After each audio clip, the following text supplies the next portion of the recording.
Good morning, beloveds. We had a new experience in the park.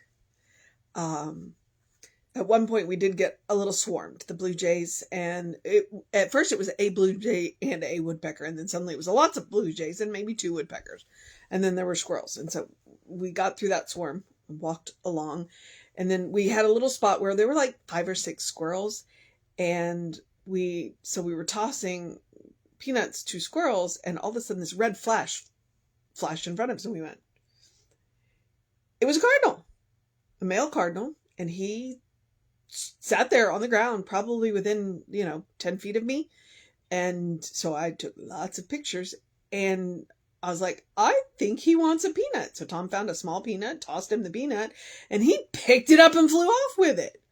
That is the first time a cardinal. Now I've seen cardinals I've seen a cardinal or a pair of cardinals in the park before. This was the first time they engaged us, or in this case, it was a male. We didn't see the female, but like engaged with us. We went, okay. And when we were with the woodpecker, uh, Tom tossed the peanut and he knocked it out of the air, but it landed too close to us, and the woodpecker was like, nope, nope. So instead, he went and gave me some more gorgeous shots on the tree. And then while I was occupied with that and watching other squirrels, one of the blue jays came down and was willing to get, because it was within 4 feet of us. He snuck up in there and snatched that peanut and took off. The squirrels will come right up to you. I've had them put their paws on our shoes, and actually occasionally you'll get one that's brave enough to take it out of your hand, which you got to be careful of because they bite. Not intentionally, but but like I've had them grab my fingers before to get a peanut from me. So it was just like, it was an interesting day in the park. And it looks like the weather's going to be really interesting later on this afternoon. So, yeah. All right. But we are here for courage, conviction, and consciousness. And our author today is Barbara L. Wolfe. And this was published in Daily Studies by Divine Science in 2010. So she's probably still out there writing. So, like I said, Barbara L. Wolfe, and it's Wolfe with an E. And so it is May 13th. Our title is How We Find God. And it starts with a quote from Jeremiah. Ye shall seek me and find me when ye shall search for me with all your heart. And that is Jeremiah 29:13. How do we find God? Sometimes we are told to feel out after God. Perhaps this is the wrong direction. While it is true that God is everywhere, all about us, we find God most easily by seeking God within ourselves. What do we mean by within? We know that God must be within our bodies. They are Spirit's temple. However, the body is only one level of our being, the envelope in which we live on earth. We have a mind, too, in which we feel the movement of thoughts, forces, which we can control and direct in right ways. Surely God is in the mind. But what moves the body, and what directs the thoughts? I do, we reply. I am. This is the control center, the within, where we find God in ourselves. I am not merely a body, nor am I only a mind. I am spirit. And even as I glimpse this truth, the impression slips away. Spirit cannot be held even in thought, but we do know it. We each say, I am. No one can say it for us. I remember that I am one with the Spirit, even as Jesus said, here I find God. At which point I'm going to call to mind quantum physics. Okay. When I went through ministerial school, and I started in 2013, one of our classes was quantum physics. We touched, I think I touched quantum physics in 2 classes. I know I did with De Quincey, and I know I did with The Quantum Doctor by Goswami. And so in both of those, that's the argument. Or argument, I'm not even sure, discussion maybe, is, what is consciousness? is consciousness in the brain? Or, and when you listen to De Quincey, he talks about two different kinds of consciousness. He talks about aggregated consciousness, and I can't remember the name of the other one, but basically one of them is, it's like every single cell in your body has consciousness. And every single, and I'm going to use the word cell in a rock, has consciousness. But our consciousness adds up to an individualized center of the universe, of spirit, whereas a rock doesn't. It's individualized. It's single, and so that's why our consciousness is capable of thought, whereas as far as we know, a rock is not. But see, that's where quantum physics gets a little woo-woo. Well, if the rock is conscious on a molecular level, let's go, an atomic level, then it may have thoughts, but they move at a level that is way too deep for us. Just like the thoughts of God move at a level that is way beyond us, because the thoughts of God are so big that we can catch edges of them. And the thoughts of rocks are so small that we got nothing. We could start with the thoughts of plants, which is interesting because there are these little devices, and I can't remember any of the name of them, but they come with little clips, and you can clip the clips onto various vegetable matter. Because I've seen them clip them on all kinds of different things, including mushrooms. And they're connected to a speaker, and it plays music, which is just really cool. It's like, so plants have thoughts. They play music. And so God is all around us, and she's like, okay, well, so, and I think that's the problem is we spend so much time looking for God out there that we forget that we have the closest source, which is right there within us, the spirit that animates us. That's what we're looking at. What is the spirit that animates us? That is also God. The body that we wear, she called it an envelope, which I think is really interesting, because I've called it a vehicle. The body is not who we are. It's part of our current makeup, but it's not who we are. The thoughts that are in our head are part of who we are, but is it the whole story? And that's where quantum physics goes, well, no. But quantum physics it's one of those things that I don't know enough to even to say that I know anything. And I've taken a couple of classes where we've talked about quantum physics, and it's just, it's what Dick and Denise were definitely into. They loved quantum physics. And I always remember that Dick would look at you and go, you want the universe to say yes to that? So watch the I am statements, because when you say I am, then you are making a statement to the universe about what you are. And then the law goes, oh, that's what you want. Okay. So I am. Well, I am healthy. I am happy. I am, we want to watch the I am statements. Be cautious of the words that we put after I am, because we are talking to the universe. We are talking to spirit. We're talking to God.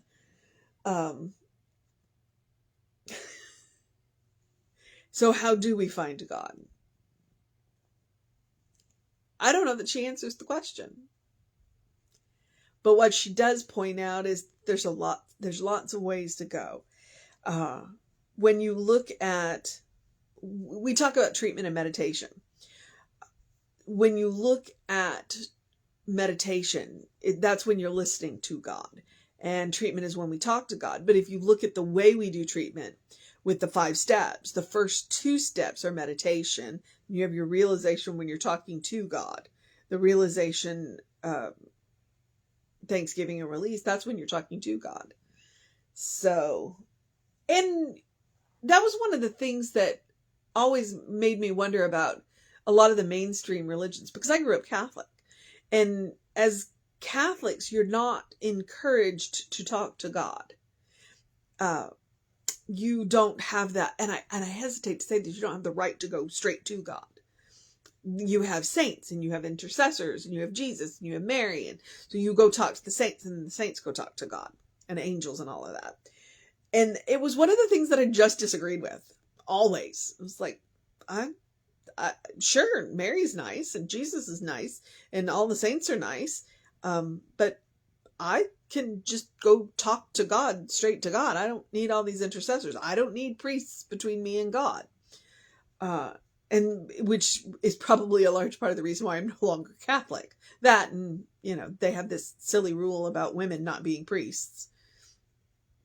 So, they also have that silly rule about priests not being married.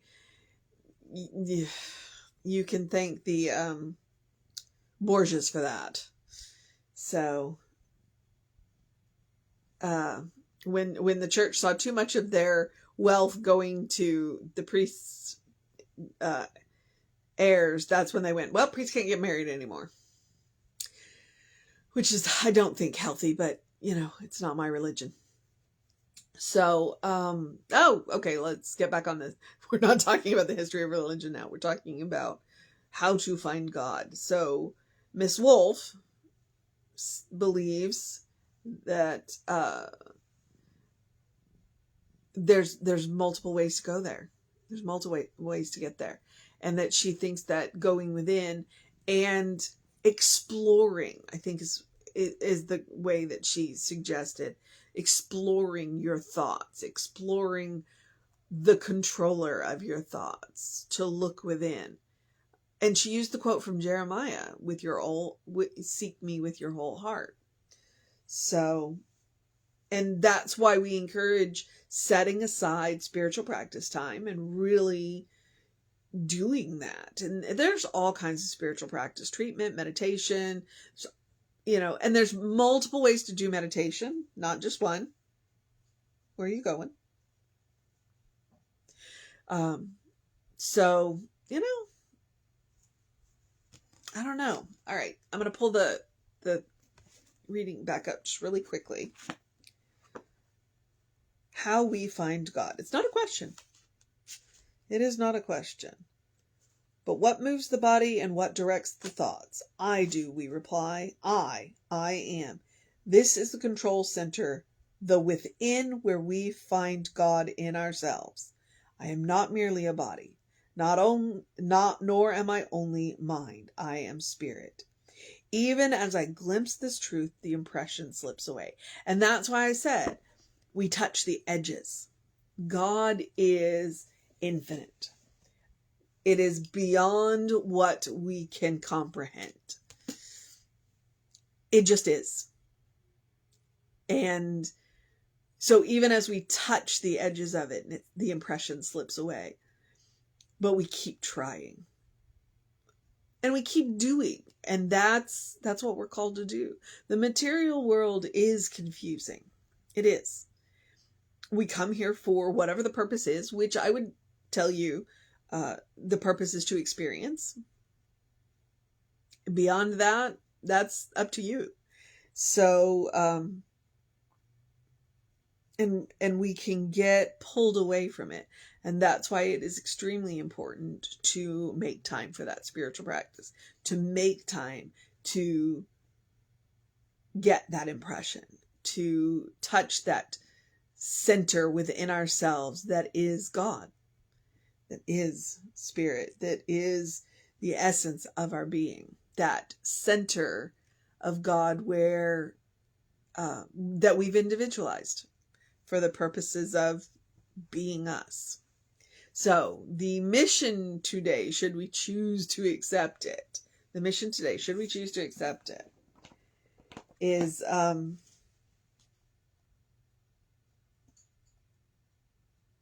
remember that I am, you are, one with spirit.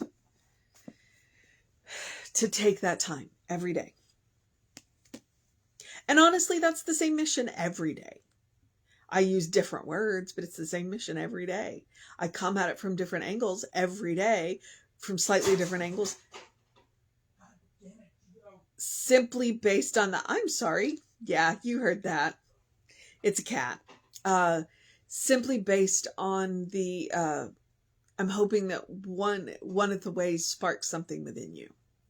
All right, beloveds, I'm going to get off of this and go and find out what the cat did that made my husband say that. So, yeah, I'm going to encourage you to so I've given you the mission. The other part is the spiritual practice of doing something loving for yourself, doing something kind for yourself, doing something compassionate for yourself, whatever that looks like, big or small, doesn't matter. The point is to practice on yourself. It looks like taking a deep breath before you speak. It looks like taking a walk. It looks like taking a nap. It looks like going to the park. It looks like taking a break. It looks like being conscious of the words that follow I am. It looks like eating dessert first. It looks like making room for joy. It looks like remembering that this life is a special occasion and taking care of ourselves and making it special. So eat the good stuff, drink the good stuff, wear the nice clothes, do the fun stuff. Yeah, we've got responsibilities and obligations, but we get to have joy too. So the spiritual practice of doing something loving for yourself, doing something kind for yourself, doing something compassionate for yourself is twofold. One, it is absolutely self-care. I'm not trying to hide that. I am straight up telling you, take care of yourself. You deserve your own love. You deserve your own kindness. You deserve your own compassion. But I'm also reminding you to make room for joy. One of the qualities of God is joy. Make room for it. Practice that. No one can do, as she says, no one can do it for you. You got to do it for yourself. So people can contribute to it, but they can't do it for you. All right. So moving forward. Oh, right. The rest of the suggestions. Because like I said, I'm not hiding about the fact that I'm talking about self-care. I do encourage you to do something to engage your mind and your body today. I do encourage you to drink plenty of water. Hydration is super important. As we move into these warmer days, because like at 7:30 this morning, it was 78 degrees here. And it's just going to go from there. So make sure you hydrate. Drink plenty of fluids, plenty of water. Your brain works better when it's hydrated. So if you're going to search for God... if you're going to try and catch the edges of that impression, hydrate. And then and then early in your day, bright light. Like there was no light today. In fact, it's pretty dark out there right now, and it's probably going to be dark all day. There's a huge storm just slightly west of us headed east. So it'll be an interesting day. Artificial light helps too. What I'm talking about is 5 or so minutes, 5 to 10 minutes of bright light on your face. It helps to reset those hormones. It's called a circadian rhythm. It's a natural hormone cycle. If you get that early in your day bright light, it will help to reset those hormones. You will have more energy during the day. You will feel better. You'll sleep better at night. So that's my encouragement. Okay. Early in your day bright light. And I'm going to take a deep breath and then speak my Ernest Holmes. Because I'm doing Women of New Thought for 365 days. I'm going to, every day, I'm still going to give you my Ernest Holmes quote. Open the windows of your soul. Allow the breath of heaven to remind you, you do live in heaven right here, right now. It's all around us. God is all there is. That means that heaven is a mindset. It is a state of consciousness. And once you learn to create it for yourself, I like to call it a superpower. Because once you learn to create it for yourself, nobody can take it away from you. As Miss Wolfe said, these are things you have to learn to do for yourself. Nobody can do it for you. Once you learn to do it for yourself, though, you can do it anytime, anywhere. Heaven ceases to be a place that we are trying to get to and becomes any place we are by the change of our mind. Okay? It's really cool. We talk about the Christ consciousness. We all come pre-installed with the Christ consciousness. The password to activate it is love. Try it. And try it a lot. Practice a lot. Remember that practice makes permanent. So practice. I encourage you to create a well-worn path to the source of your own being, to the infinite source of love, kindness, and compassion, so that no matter what happens, you are connected. You can get there, that your first response will be love, kindness, and compassion, because you are drawing on an infinite source of it. All right. This cat is snuggled down on my thigh and he's warm. So, I'm going to have a catter day and it's going to be good. All right. And as I say this, open the windows of your soul, one of the easiest ways to start is to take Emma's advice, Emma Curtis Hopkins, look for the good and praise it. Look for the good and praise it. All right, beloveds. I'm going to jump into really quickly the social media.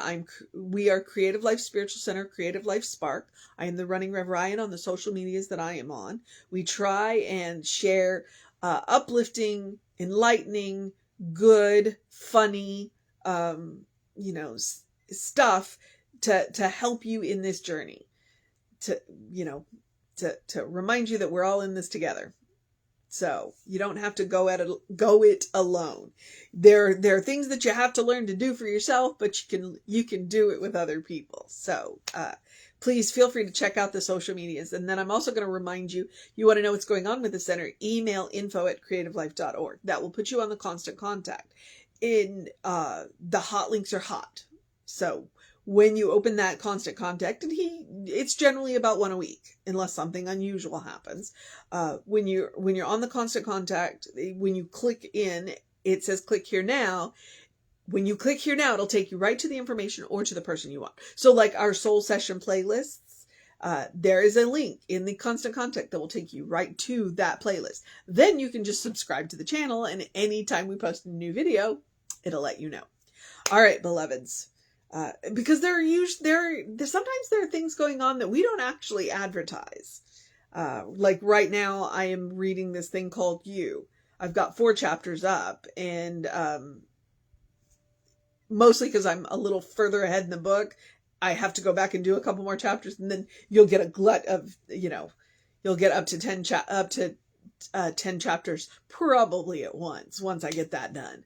So, and we're not advertising it, but it's available. If you've ever wanted to read this thing called You and reading is hard, well, it's available on the YouTube channel, at least the first 4 chapters. So there's those kind of things just hiding on that YouTube channel. So, and this thing called You is on both channels. It's on the Creative Life Spiritual Center and the Running Rev Ryan YouTube channel. So, because it's a personal passion project for me. All right, beloveds, I am going to encourage you to have a great day, a wondrous day, a fantastic day, a magical day, an enchanted day, a wonder-filled day, an awesome day, a catter day, because it's Saturday and I'm going to spend it with my cats, enjoy the rain day, let's enjoy the thunderstorms if we get them, and be safe in the thunderstorms if we get them, a take care of business day, or a rest day, take a nap day, a good day. And if that is too much pressure, simply have a day. You are enough just as you are.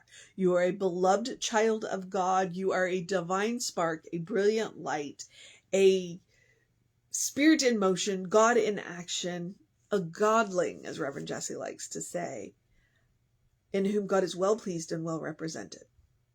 All right? Know the truth of your being.